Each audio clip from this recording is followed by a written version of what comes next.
রাশেদ খান হচ্ছে প্রচণ্ড ক্ষমতালোভী একটা ছেলে, প্রচণ্ড স্বার্থপর একটা ছেলে। আপনি একটাবার চিন্তা করেন তো যে আপনি বাংলাদেশের একটা নিবন্ধিত রাজনৈতিক দলের জেনারেল সেক্রেটারি এবং সেই সাধারণ সম্পাদকের চেয়ারে থাকা অবস্থায় আপনি আপনার হাজার হাজার নেতাকর্মীর কথা চিন্তা না করে আপনি আরেকটা দলে যোগ দিয়ে আপনি এমপি হওয়ার স্বপ্নে বিভোর হয়ে গেলেন। কিন্তু আপনি এটা মনে করলেন না যে আমি আজকে রাশেদ খান, আমি আজকে সাধারণ সম্পাদক হয়েছি, আমি আমার একার কৃতিত্বের মধ্য দিয়ে হই নাই।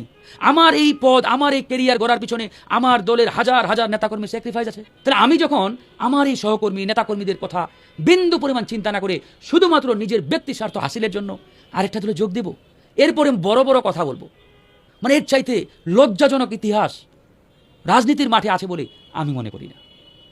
তো সুতরাং সে একটা মারাত্মক রকমের স্বার্থপর এবং ক্ষমতালোভী একটা ক্যারেক্টার রাজনীতির মাঠে।